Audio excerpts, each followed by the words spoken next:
मेरा नाम डॉक्टर आशीष चौधरी है। I am the head of the department for orthopaedics at Aakash health care super speciality hospital, New Delhi, India. आज हम एक बड़े इंपॉर्टेंट टॉपिक के ऊपर बात करेंगे कि हिप बोन जो होती है, जिसको हम हिंदी में कूला कहते हैं। अगर कूले की हड्डी में दर्द हो या रेगुलर हिप में पेन होने लगे तो उसके लिए हमें क्या कर सकते हैं और उसके क्या क्या कारण हो सकते हैं और उसको मैनेज कैसे करेंगे। आमतौर पे हमने देखा है कि जो हिप पेन होता है और कूले का दर्द होता है, मोस्टली वो एल्डरली एज ग्रुप में ज़्यादा होता है। उसके रीजंस एल्डरली एज ग्रुप और यंग एज ग्रुप में फ़र्क हो सकते हैं। यंग एज ग्रुप में अगर किसी को कूले का दर्द है तो मोस्टली वो इंजरी, ट्रॉमा या स्पोर्ट्स के बाद झटका लगने से या ट्विस्टिंग होने से होता है। मोस्ट ऑफ द टाइम्स अगर कोई कूले का दर्द 3 से 4 हफ्ते से ज़्यादा रह रहा है तो हमें उसका प्रॉपर चेकअप कराना चाहिए। और उससे भी ज़्यादा इम्पॉर्टेंट जो एक रीज़न है वो है ऑस्टियोपोरोसिस, यानी कि बोन्स का खोखला होना।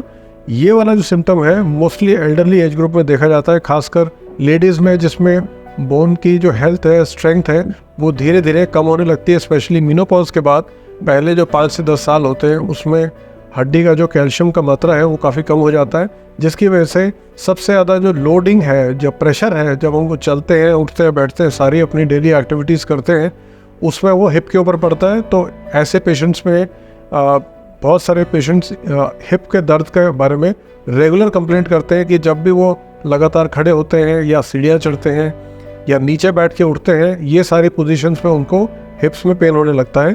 तो जो भी पेन 3 से 4 हफ्ते से ज़्यादा रह रहा है, जो भी पेन रेगुलरली बना हुआ है और धीरे धीरे बढ़ रहा है और जिसकी वजह से कहीं ना कहीं चलने में, नॉर्मल डेली एक्टिविटीज़ में, उठने बैठने में दर्द होने लगा है और उसकी वजह से उनको रुकना पड़ता है, एक्टिविटी बंद करनी पड़ती है या पेन किलर्स का सहारा लेना पड़ता है। ऐसे पेशेंट्स में हमें हिप पेन का कोई ना कोई जो सॉलिड रीज़न है उसको चेक करना चाहिए।